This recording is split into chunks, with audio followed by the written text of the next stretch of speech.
சிக்கலை தலைமையிடமாக கொண்டு ஊராட்சி ஒன்றியம் அமைக்க வலியுறுத்தி 2வது நாளாக போராட்டம். ராமநாதபுரம் மாவட்டம் சிக்கலை தலைமையிடமாக கொண்டு புதிய ஊராட்சி ஒன்றியம் அமைக்க வேண்டும் என்ற கோரிக்கை மீண்டும் வலுப்பெற்றுள்ளது. கடந்த கால ஆட்சியில் 110 விதியின் கீழ் அறிவிக்கப்பட்டும் தற்போதைய திமுக தேர்தல் அறிக்கையில் வாக்குறுதி அளிக்கப்பட்டும் இக்கோரிக்கை இன்னும் நிறைவேற்றப்படவில்லை என கூறி பொதுமக்கள் மற்றும் போராட்ட குழுவினர் 2வது நாளாக தொடர் போராட்டங்களில் ஈடுபட்டு வருகின்றனர்.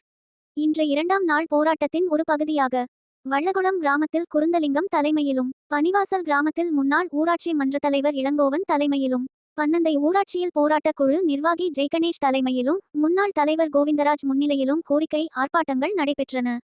இந்த ஆர்ப்பாட்டங்களில் போராட்ட குழு தலைவர் மிசா சைபுதீன், செயலாளர் பச்சமால் மற்றும் நிர்வாகிகள் சுப்பிரமணியன், ஜெயக்குமார், நல்லமுகமதுகனி உள்ளிட்ட பலர் கலந்து கொண்டு கோரிக்கைகளை வலியுறுத்தி முழக்கமிட்டனர். குறிப்பாக இன்றைய போராட்டத்தில் பெருமளவிலான பெண்களும் பொதுமக்களும் ஆர்வத்துடன் பங்கேற்றது குறிப்பிடத்தக்கது. கடந்த கால ஆட்சியிலே 110 விதியின் கீழ் சட்டசபையில் அறிவித்தபடி தேர்தல் அறிக்கையில் அறிவித்தபடி அறிவித்திடு சிக்கல் நகரை ஒன்றியமாக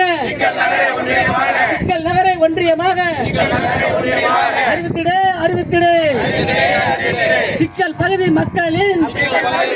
விவேகா எக்ஸ்பிரஸ் செய்திகளுக்காக செய்தியாளர் முதுகுளத்தூர் காசிநாதன். இது போன்ற பல செய்திகளை உடனுக்குடன் தெரிந்து கொள்ள சப்ஸ்கிரைப் பண்ணுங்க. மறக்காம பெல் பட்டனையும் பிரஸ் பண்ணுங்க. தேங்க்யூ.